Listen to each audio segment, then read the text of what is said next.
ParaEncounters Network. Thanks so much for joining us this evening. Yeah, I'm broadcasting from the beautiful hills of Northern California, and you know my co-host, Tarot Tim, is coming in from Dover, Delaware. Hey, Tim. Hi, Rebecca. Hey, everybody. Glad y'all joined us. Yeah, it's good to see you this evening. Thanks for joining me as always. So last week's show was cut short, and that was because producer Eric's dog passed away during the show. So condolences to Eric and to your furry friend. May he journey well. He has, and thank you very much. Yeah, good. So, drinking game alert. Anytime either of us says this word, take a sip from your Ace of Cups. Tim doesn't know the word. I know the word, but Tim doesn't. So we'll see. We'll see if I can get you to say it. Okay. And you can always follow us on our Facebook page, The Tarot Talk Show. Tweet us at The Tarot Talk Show. And visit our official show website, thetarotalk.com, to catch up on all of our archived shows, guest bios, and everything else we've got going there. So, Tim, how was your week? It was an interesting week. I did a reading for you, and it kind of things came to pass. So tell people about that. I did.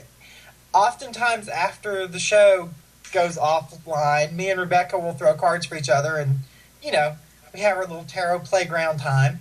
And, she told me I was going to get something out of left field, and I should use intellect to deal with it and not emotion. And I did exactly the opposite thing at first. And then I pulled my head out of my butt and fixed it. But, it was very much a Five of Wands, Five of Cups kind of. That had nothing to do with me personally. It's just other people's issue. And it's been dealt with, and I got the lesson I was supposed to get out of it, I think. So that's a good thing. Well, I wish I remember what I pulled for you, but I remember that it was like a couple of the more dramatic, theatrical wands that showed up. Five of Wands, I think, was one of them.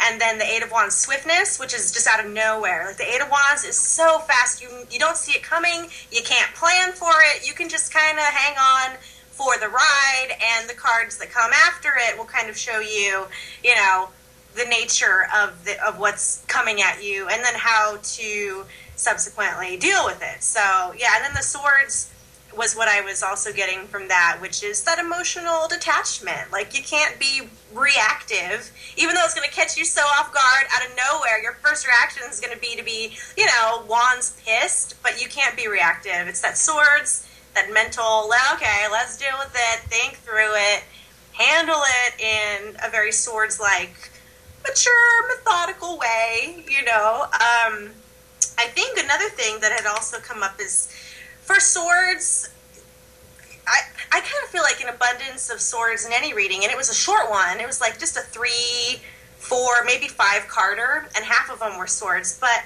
my late mentor in tarot, Robert E. Graham, he used to say that Swords contain words. And so often when there is an abundance of Swords in the reading, it can be words and brutally honest conversation. So things that you don't see coming, words that are very hurtful that you don't see and you have to kind of deal with it. So I tend to get the Swords cards for gossip and arguments and brutally honest conversation, or even news. I know that sometimes the Cups cards are like messenger cards and stand for that emotion, but for me, I see Swords in the reading as messages, news, words, that kind of thing. So, and it stinks, but with the Swords cards, you learn from it, and the illusion's gone. Like, I feel like with the Three of Swords, it will teach you a lot. Same with the Seven of Swords. You really see people's true colors with those cards, because there's no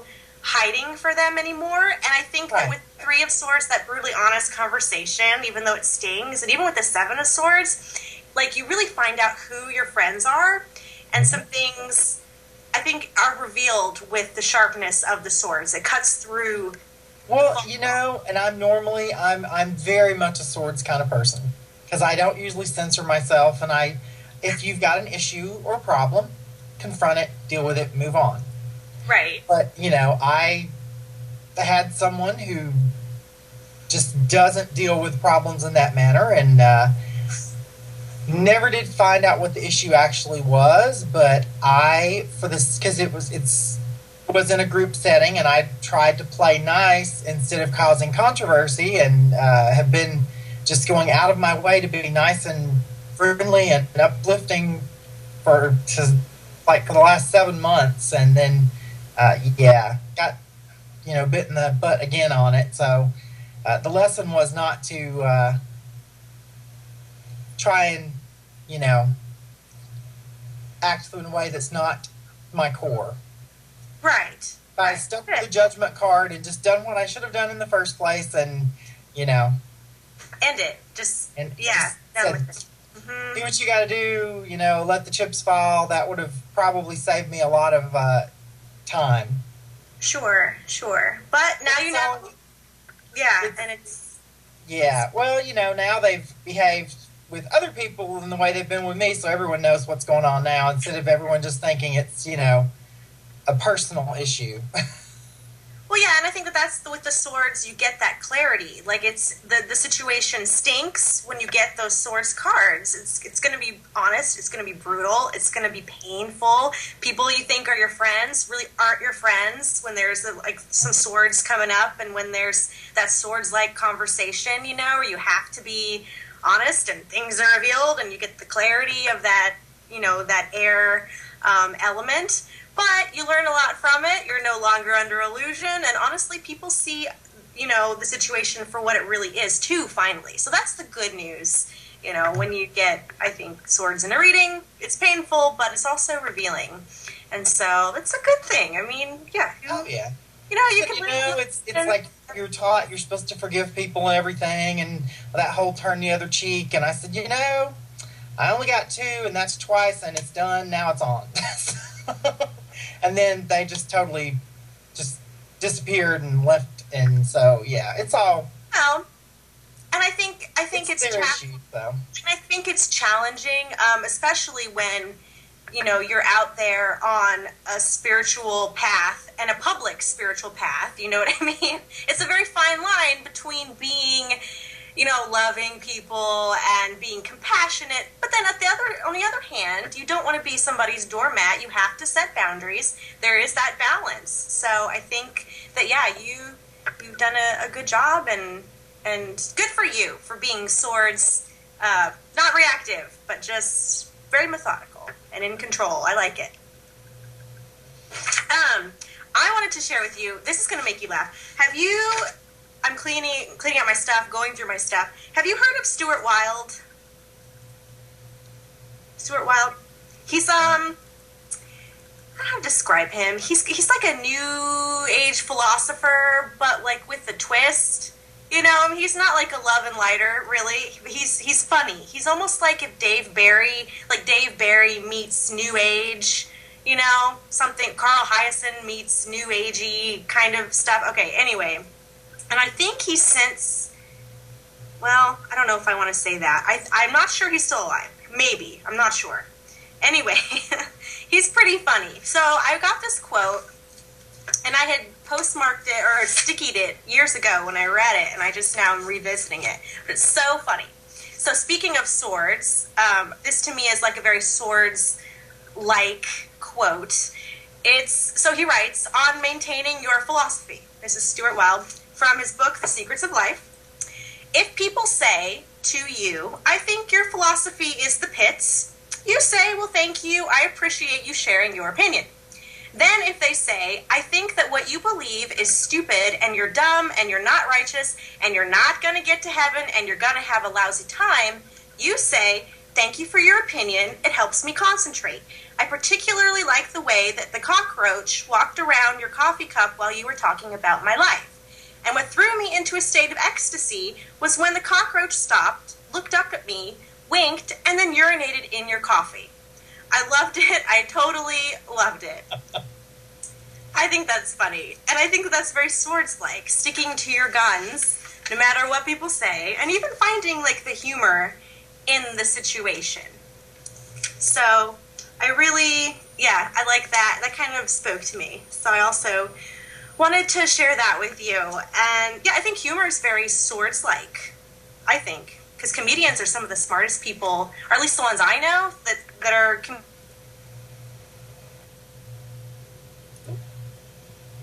can really, really pull it out.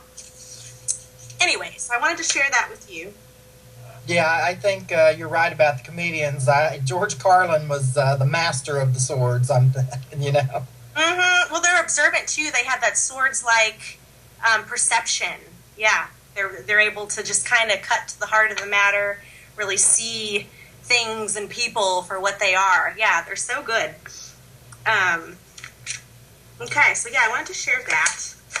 Oh, body image. That's one of the things that I actually meant to talk about last week.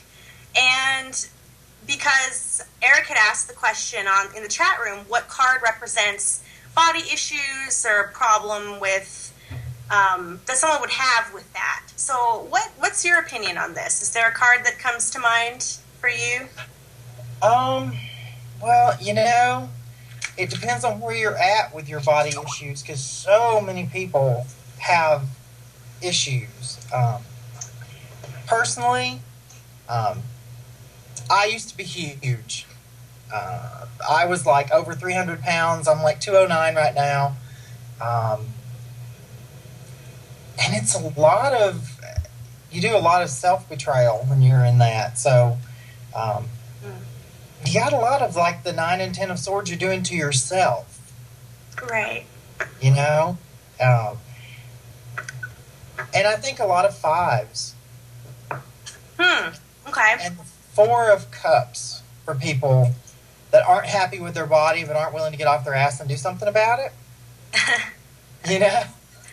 Because you pay for the gym membership every month, but you've never actually went into the gym.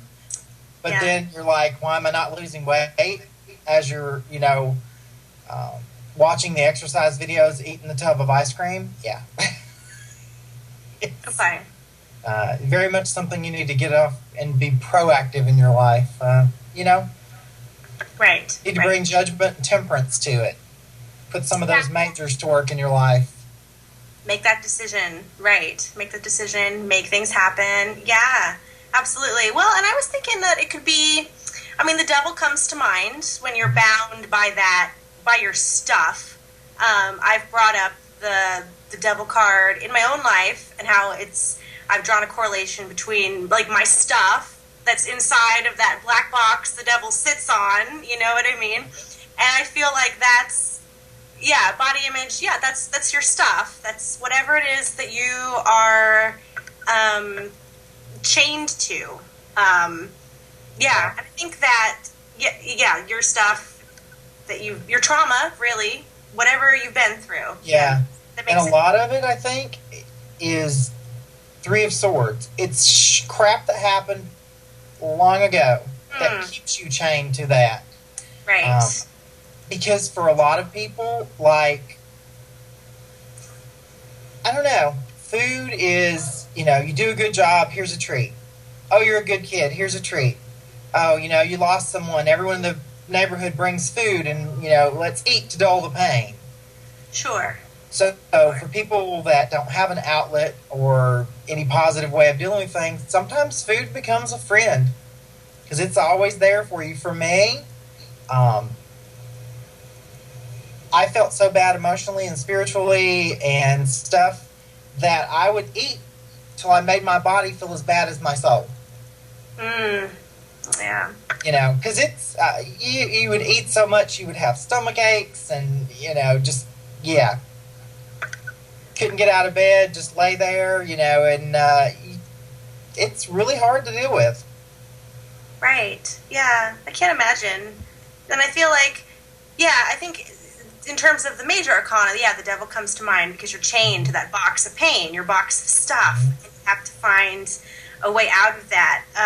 Also, perhaps the star. The star comes to mind. The star is a very peaceful, beautiful card, but I also feel like if you want to take it literally, which sometimes, you know, as we know, the tarot can be very literal. So if you're talking about body image, here you have the naked image of, you know, the body and everything. It's like very vulnerable I think the star can represent that vulnerability and the need for healing.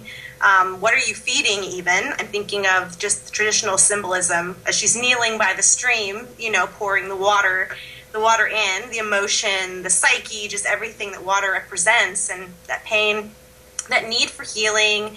Yeah, so, yeah I think it's, so I would say, star, devil, but I also like what you had to say about the fives, the loss of the fives, the pain and disappointment of the fives in this reading. I think even like the Nine of Wands, because that's also dealing with shutting yourself off from everyone else, and then, food is the friend that's always there, and... Well, and I think that there's, even with the wands, it's so fiery that I think shame is a good word for, the Nine of Wands. Well, yeah, and that would be the person who has, who doesn't eat in front of other people, but they know every drive-through on their route to work or whatever, or they have a hidden stash that no one knows about, and they eat when everyone else is in bed, because it is very shameful. Right. Right. I think temperance when you're out of balance. Mm-hmm. So if it was like had went over to the darker side, because it really, for a lot of people, it's an addiction. Right. And it doesn't have to be overeating. That could also go for anorexia, for bulimia. Absolutely. Or any body. Yeah, it's just not loving yourself, It's like you just got to love yourself wherever you're at on your journey, and it's okay to want to change and to improve yourself, but you got to live in the now also. Mm-hmm. And, don't beat yourself up so much for stuff, and then that just makes you feel bad, and then what do? You go and do it again. Right. Yeah, well, I appreciate you sharing your, the challenges that you had with your body image. How I guess, what was the tipping point for you? This is the first part of my question. And then how did spirituality or even tarot help you out of this? And actually, this is so funny. I saw a picture of myself, and I just found this the other day, and I actually had shared it with someone at work, that horrified me. Oh, okay. Yeah, I saw the picture on your Facebook. Yeah. Oh, look at your puppy. Yeah. I was huge. But I didn't... I knew I was big, but I didn't know I was big. And I saw that, and I was like, oh my God, I'm not that fat. And a friend of mine said, yes, you are. Your swords-like friend, or even your wands friend, is like, yeah, you are. Very honest. Okay. Yeah. And I was like, oh no. And I went on Atkins, and, And it was, I was never fat when I was a child. When I was like 8 years old, my mom died, and it was my whole world. And emotionally, it was not a good time. My dad, he was a good man, but he was very distant, so I really didn't have anybody. And you're talking, back in the 70s, so there wasn't going to be therapy and, groups and anything to help you. Well, and people just know. Like, they just didn't, you know what I mean? Like, they just didn't know. Like, yeah, anyway, go ahead. And then, I lived with my dad, and then 2 years later, he passed away. And then I went to live with my grandparents, my grandfather was an alcoholic, and my grandmother was, just emotionally not able to deal with it. And she had lost both of her children and had like 5 grandkids to raise. And, I was just kind of left out there floundering, and it took me a long time to pull my head out of my ass and do something about it. I was like 22 when I started doing the spiritual thing, but I played at it for a lot of years, because we start the journey and we doubt and stuff. And especially, I never really heard about tarot cards or anything. I fell into this totally by accident. I know. haven't we all? A lady that worked, I was managing at Texaco, and a lady that worked for me saw an ad and said, "Oh, yeah, I've always wanted to learn tarot. Let's go to a class." And so we went to a class. And the first class, I was so irritated because the lady teaching the class, I mean, from the get-go, was just throwing cards. We were all sitting in a big circle, throwing cards at me and saying, "What does this mean?" And I'm like, "I don't know. It looks like this to me." And she wasn't doing that to anyone else. And after the class, because I'm not, shy, so why in the hell were you picking on me for the whole class? And she just laughed at me. And she's like, "I wasn't picking on you. You already know the tarot. You just don't remember it yet." Right. And I think that's funny because as readers, or a lot of readers, I think, we all have a story like that where we're called out by another reader and we're like, "But me?" Like, yeah, right. And my friend actually hated the class, never went back, and I wound up finishing the class, working at her shop, doing, readings part-time, and then went and took herbalism and became a Reiki master, and it opened up a whole door, and I've been really lucky. I mean, I got to do a workshop with Ted Andrews before he passed away. I've seen Sylvia Brown, I've seen John Edward a couple of times. It's like it just kept being in my life until I finally started, taking it seriously a couple of years ago. And so you feel like you feel like your spirituality really helped you heal. Mm-hmm. Yeah, it gives you a lot of insight, because there was a lot of anger. Oh, yeah. My first psychic reading, the lady said, "You've got anger and separation issues." And I'm like looking at her, and she's like, "And I'm not even talking about when your parents died." She's like, "I'm talking about you were a Tibetan monk in a past life, and your monastery was attacked, and you were the last one to die, and you turned your back on God because how could he let this happen when y'all were so devout?" And it went into this whole Tibetan thing, and it was really freaking me out because I actually had rescued a Tibetan spaniel, had no clue what that was, which was the temple dogs, and I had all this. A friend had just called me on the spur of the moment and said, "I've got these tickets," and it wound up being the monks that did the music for 7 years in Tibet and Kundan were doing a Richard Gere tour of America to raise money for Save Tibet, and it was like all the stuff was happening around me, and it was interesting. That definitely opened a floodgate. Then I started remembering I had a little spaniel in that lifetime. I remembered after that, I kept dreaming about her. And it's funny, in dreams, I knew her name was Honey, but it wasn't. It was like the Tibetan word for that. And in my dreams, I knew the word, but when I'd wake up, I couldn't figure it out. Yeah. It's funny how we speak all languages in dreams. We do. Yeah, absolutely. Well, because the dream transcends any time and space that we're in right now. Yeah. Well, that's great. Thank you. Thank you for sharing. I think most of us have, if not all, I think everybody has body issues. It's difficult for me to relate to people who have food and weight issues, for lack of a better word, because I've never struggled with that myself.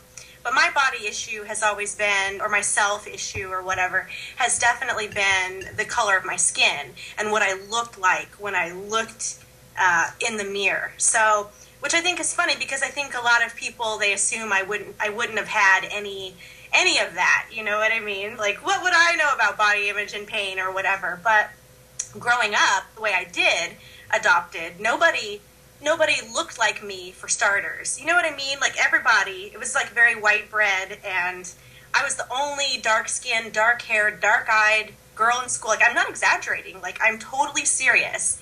And then, my brother's adopted also. So, but he was the other person I knew. So it was like the two of us and everybody else, just the way that we grew up. So, I grew up feeling, very different and very ugly even, because back in the mid to late 80s, we didn't have J-Lo and Selena Gomez or whoever, like all of these really lovely Hispanic women and young role models or whatever.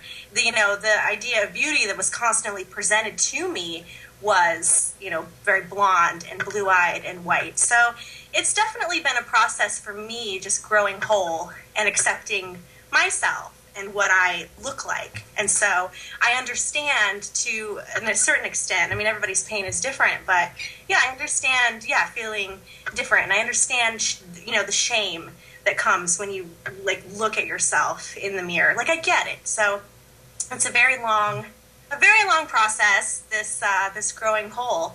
And I do feel that, tarot and spirituality, of course, always leads the way, and it gives you this touchstone.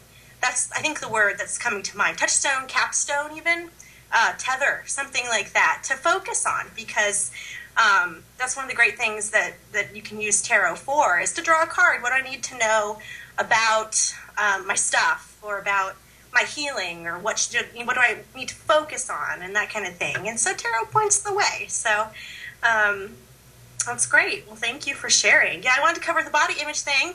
I've been meaning to do that the last couple weeks. So yeah, I'm glad that we talked about that, for sure. Yeah, and honestly, for everybody, the thing is, just don't sit on those feelings, don't internalize it all. Talk to someone. I don't care who you talk to. If you can't talk to someone, journal it, write it down, get it out. Because all those feelings, they kind of fester if you don't do something. And, and a lot of times, we will take all that anger and angst and everything, especially in body stuff, and people will turn it against other people. How many times you heard people say, oh, F that skinny bitch, da-da-da-da-da. Okay. She may be someone who, she's got her own issues. You don't know what she's dealing with. Well, yeah, she's probably getting ragged on because she's too skinny. My best friend in the whole wide world is a little toothpick, and people are always picking on her. Why don't you eat a sandwich? Do you have to jump around in the shower to get wet? Mean stuff, And she's like, that hurts me because I do eat. This is just what I look like, So you're right. They do that. Yeah. If you go to the gym and you're wearing dental floss in your butt, then you're kind of asking to be made fun of. But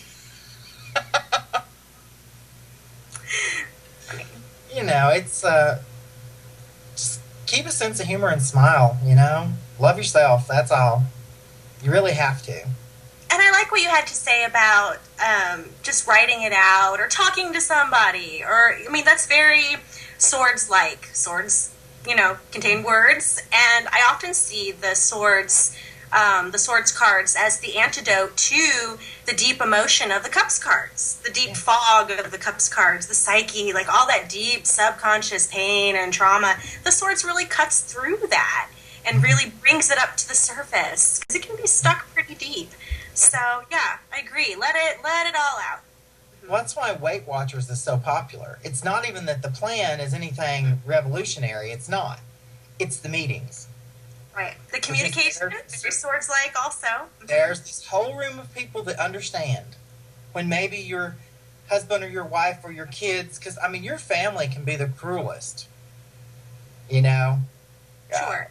You don't even realize, especially when people you love say something negative about you, you really take that to heart. Well, especially when it's family or close friends, people that you really, you're emotionally invested in them. And so it's even more dramatic, Yeah. And just kind of beyond that, but it goes with that.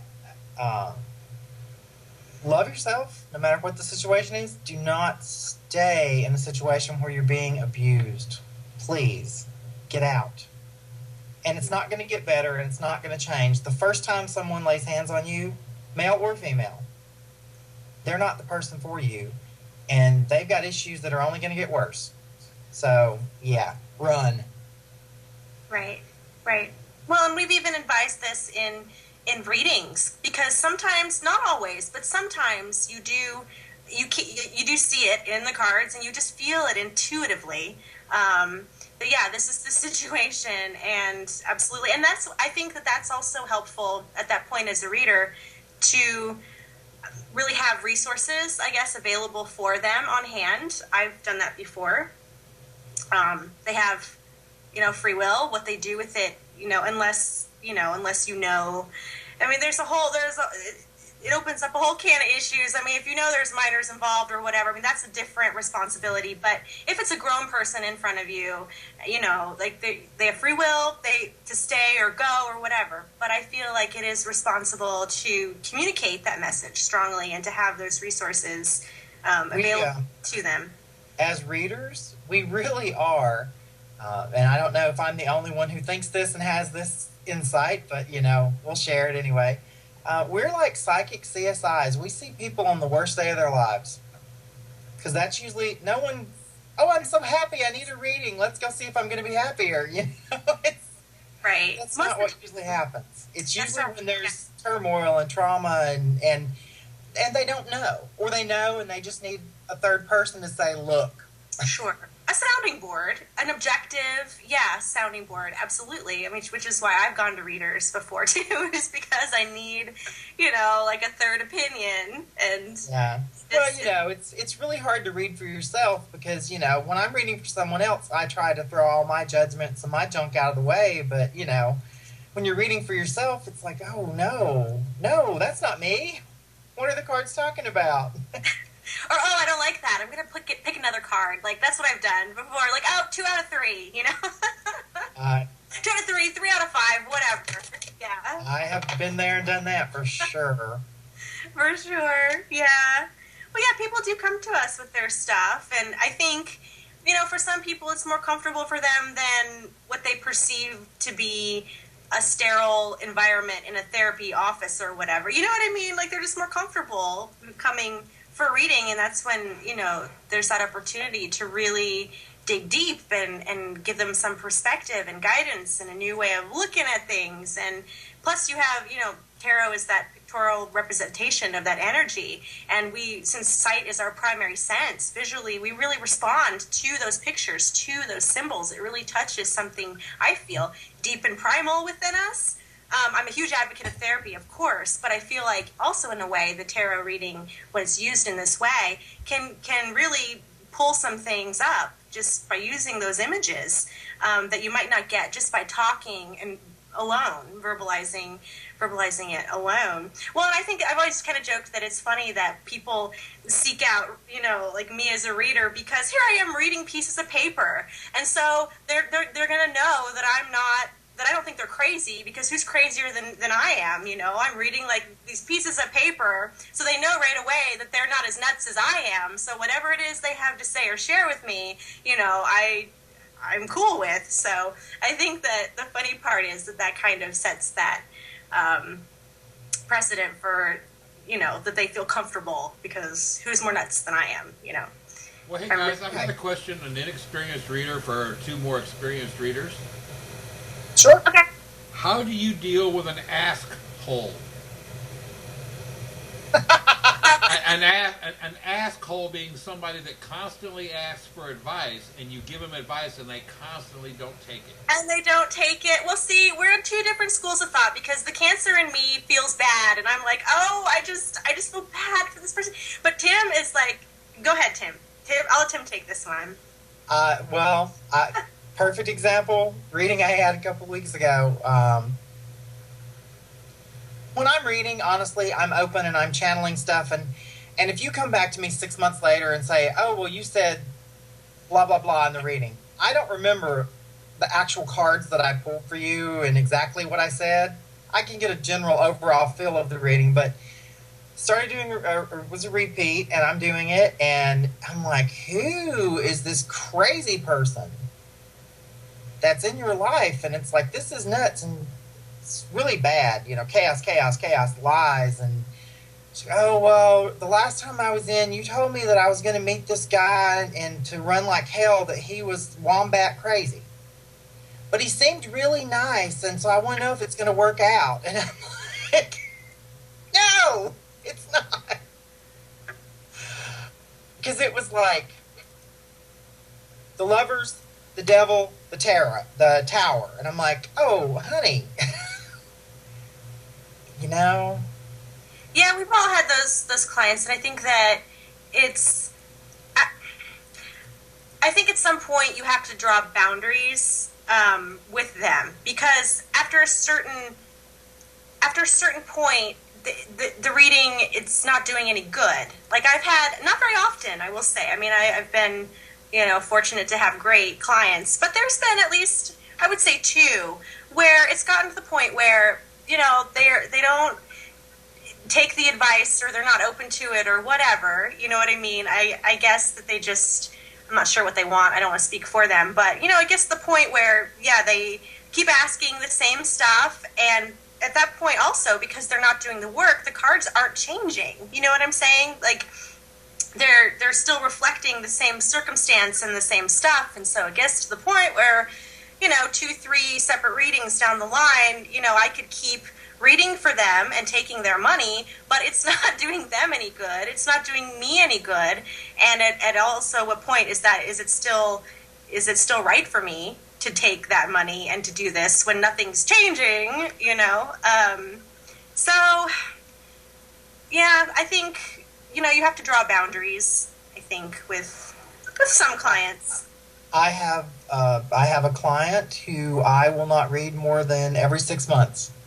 Sure. Because when I first started at the shop I'm at, she would call and try and schedule a reading every week. And, I mean, I don't take the appointment, so I don't necessarily know who I'm going to see until I walk in. And it was like the second week when they're back, and I'm like looking at her like, what you doing back? We read like 8 months into the future for you. Right, you gotta give this time to play out. Yeah. And then, so it was all the same stuff. And then she tried to make a third appointment, and I said, no, do not take an appointment from her. I was like, because I told her, come back in 6 months. You gotta,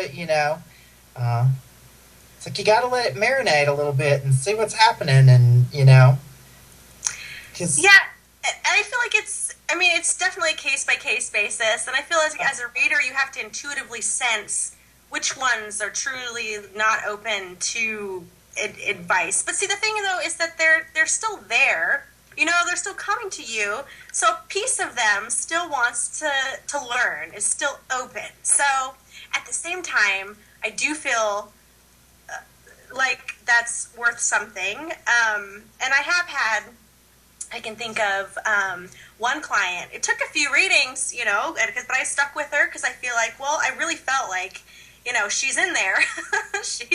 she's pretty deep, but she's in there, And we did have an aha moment. We really did. And I haven't read for her since then, so maybe that, fixed the problem. But in that sense, 4 or 5 sessions. But I feel like it's definitely something that as a reader, like, you'll just kind of know, I think, whether to keep... I'm not saying to refuse clients, definitely, if you think you're helping and stuff, but you also, it becomes a point when you don't want to take advantage of them, because then that's your karma. Oh, no, I totally agree. That's what I was saying. At one point when they don't, when it's not doing anybody any good, yeah, you could keep seeing them, keep taking the money. You could read for them every week, of course, but that's not, ethical, I don't think. So, yeah, I absolutely agree with that. I don't know, I think it's case by case kind of thing. Yeah, well, that it's a very clear line for most people who are honorable, but then you do have... I always say I'm an open-minded skeptic. Uh-huh. Go in with an open mind and listen. But, if someone is encouraging you to spend a lot of money with them and to come back and I can, cleanse your aura for this amount and do this and do that and do the other thing, it's just use some common sense. Right. Well, and we've discussed that also on desperate people who just... They're drowning, they're grasping for a lifeline, and you want to help them, but, don't let someone unscrupulous take advantage of you. Well, we've discussed that also on this show, that, anybody who's asking you for thousands of dollars is not legitimate. Like, they are not. They are not. We know we've had the privilege of having some very gifted readers and healers, magicians, witches. We've had everybody on the show, it seems like. A variety of people, anyway, is what I mean. We've had a wide variety of very prolific people, and none of them would ever ask anyone for thousands of dollars for their gifts. There's no way. There's no way, you know? Yeah. Well, it's like, you know, as far as me, the universe has given me a lot of really wonderful experiences and talents, and I'm a Reiki master, and a lot of people charge for Reiki. I don't. I made a deal with Spirit that I'll give that away freely as a payback, pay it forward kind of thing for everything you've given me. I don't discount the people that take money, but for me, I just can't do it for physical healing, you know? How do you make the distinction between Reiki and tarot? Because it's both an exchange of energy. I'm just curious. They do overlap. Uh-huh. They really do. I use Reiki on my cards all the time. I call in Reiki because it really opens me to the universe, and I get information when I open up like that. Okay. I don't know. I guess sometimes if you're just specifically doing Reiki, that's just...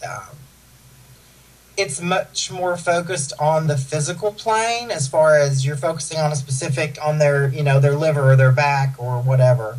Okay. No, I was just curious what distinction you made, because I know that you charge for your readings, but not your Reiki. So I was just curious how that works. Okay.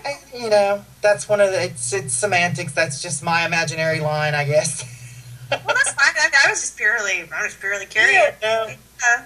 It's actually it's completely opposite from what my teacher told me. So, you know, because what they noticed, and that is true with tarot also, Dr. Asui, who is the one who rediscovered Reiki, he was treating like the homeless and the beggars and stuff,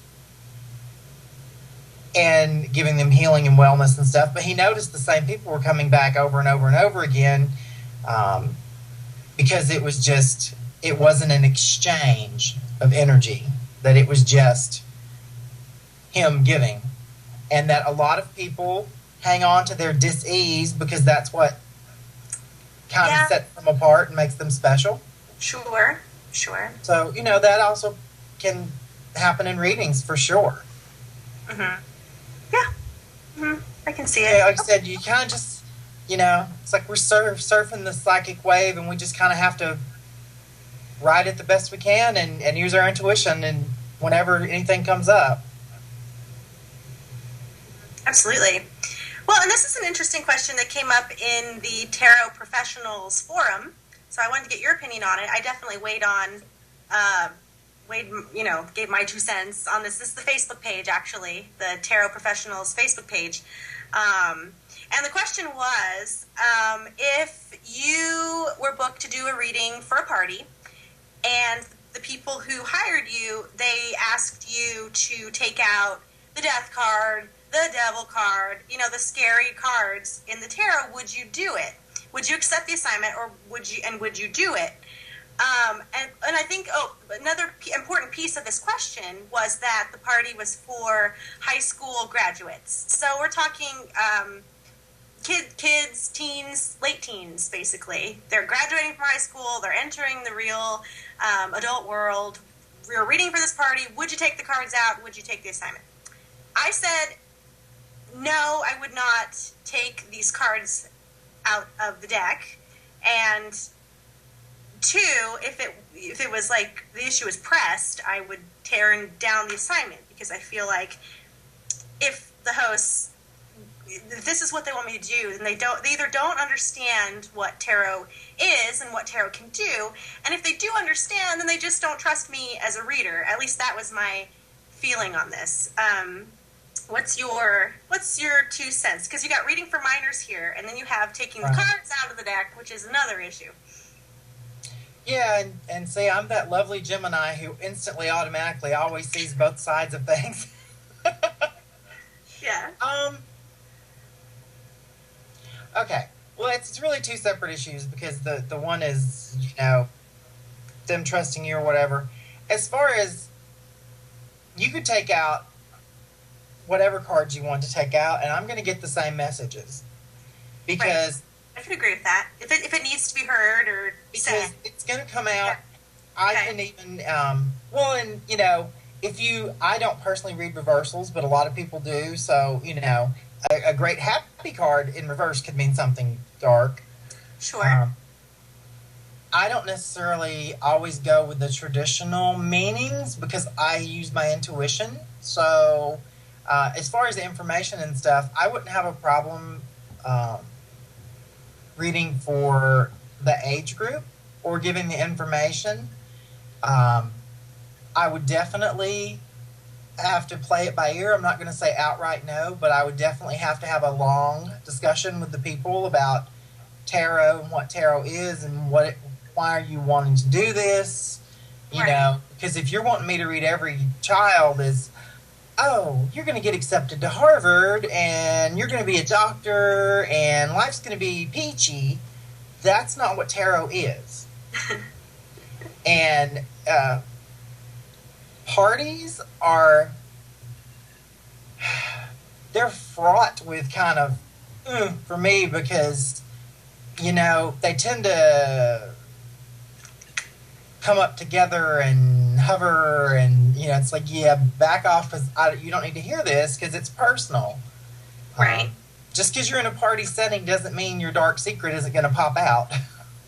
Well, and the crazy part is when it does, and Amy Blackthorne, who we had on the show, we were doing Blog Talk Radio, she has a great party story where that happened, and it was like the fly in the punch bowl thing, but she had to say it, you know what I mean? I mean, it came out, she had to, you know, so, but anyway, yeah, I get what you're saying. Yeah, just because, that's why party work, I think, can be, it's a whole different animal, especially when people are, like, watching. And I tell people that tarot reading, even at a party, is not a spectator sport, you know, it's really not. Because, yeah, you can get interesting things come up and interesting dynamics between the people. Under the high school thing, you wouldn't have, you know, the normal, which is the alcohol that's involved at a lot of parties. And Right. people that aren't completely clear mind may not actually hear what you're saying. Right. Because their filters are going to make it something else. Right. So Well, and I admit that I feel that, I mean, even when reading for minors, I mean, they're older minors, I feel like there's a big difference between a 13-year-old versus a 17, 18, you know, year old. I think there's a big difference there. You know, these kids are, you know, they're entering the real world. They need real world advice, and perhaps they need, you know, the cosmic clue by four that is indicated by the death, the devil, the tower, you know, card. These are valuable cards. Like, when it comes up, maybe you should reconsider your shady business, whatever that may be. Maybe you need to put this stuff in line. Maybe you could, you know, like, take a look at your stuff. What is that about? You know, explore it. It starts a dialogue and a valuable conversation that for me anyway, I know you felt like you could get the message regardless, but I feel like for me, you know, if all I'm pulling is, I don't know, like the Ace of Cups and the Sun and the Lovers and the Wheel of Fortune, whatever, I feel like those conversations that are needed might not happen without, you know, those cards. And that's, you know, you have the light and the dark, light and shadow. I mean, it works together. That's the other thing. I would have to use my intuition in that situation, because if I was sensing from spirit that there's someone there who needs for you to read for them, yeah, you know, then that might overrule my instinctive, you know, first gut. No, I'm not doing it. Yeah. Sometimes we automatically say no or whatever, and you know, then we get the spiritual 2x4 because it's like, oh yes, you will. If you don't do it now, then you're gonna get this, and this, and you know. Right. It's much easier. Well, and I feel like people, you know, I mean, asking me to take cards out of the tarot deck and read with it. I mean, that's like telling me to drive a car that's missing the rear wheels. Like, what, you know? Yeah, tarot's a system. It's a language. It's like trying to give a speech without some of your vowels, you know? I mean, like, I personally would not do it, I think is like the bottom line. Maybe that's why I don't have a problem with it. I'm Southern. I don't use G's anyway. You're funny. I'm used to dropping stuff. Yeah. Oh, funny. But you know, I don't know. Have you read for little kids before? Like really, like tiny, like 7, 8. You know, they're a lot of fun. And I will say that when I do that, I don't use adult tarot. You know, I'll use something a lot softer, maybe like the oracle cards or the astro dice. That's always fun because kids like to play anyway, and they're very tactile. And the junk oracle that I have, that's always fun. I'll pull that out and they'll pick something. So there's other, I think, tools that you can use when it comes to the little ones. But yeah, I feel like that's kind of a separate issue from high schoolers. Well, and you know, honestly, I think that would be just a for fun reading, hopefully. I would hope somebody little didn't really need to know how to deal with their, you know, awful parents and bullying at school, and that would totally freak me out if I was getting that for somebody. No, totally. Well, and the only reason I read for the little ones is because sometimes they'll be at an adult party and the kids are there, you know, and they're naturally very curious. It's always fun to have the kids because they'll gather around. Oh, what are you doing? And at that age, they're so young and like curious, you know. Well, it has been, you know, that's the too. You can also put the card down and say, "Oh, what do you see?" You know. Exactly. Well, I've done that before too. Have all the junk that we have. Sometimes they get really good insights on stuff. They do. Well, I think as kids, it's fun. Sometimes I'll pick a card and I'll be like, "Oh, would you like to know? Like, do you want me to tell you something about yourself?" You know, and then I'll like pick a card. Oh, I feel like you would be, you know, good at this, or I see that you are a very loyal person. That's a lovely quality, you know, or whatever. Yeah. So there's ways you can work it. Yeah, definitely. And I don't have a problem doing cards with kids, you know. It's just, you said you have to filter what you're saying through their language.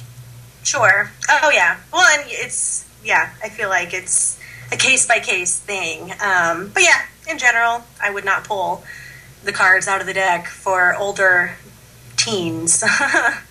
No. Yes. Well, we are hitting the end of the show. That was a quick hour. Yes? It was. All right, so give the viewers your information. How can they get in touch with you? You can always find me on Facebook at Timothy's Tarot, or if you're in the Dover, Delaware area, I do readings out of Bell Book and Candle. The number is 678-4545. All right, and I'm your host, Rebecca Brown. You can get in touch with me by emailing the show, thetarotalkshow@gmail.com. Visit the show website, thetarotalk.com, to access all of our archived episodes, including our Blog Talk radio episodes. Those are always good, so go on over and check that out. Like us on Facebook at The Tarot Talk Show, and tweet us at The Tarot Talk Show. So we are all over the web at this point. And be sure to check out my blog, 365daysoftarot.com, and my other blog, tarotwow.com, which it's been, I think I last posted in March. So I definitely need to get back on there and start writing. So anyways, check it out. There's some fun stuff on there. And we'll see you next Monday, same time, same place. This is the Tarot Talk Show, only on the ParaEncounters Network. So mote it be. So mote it be.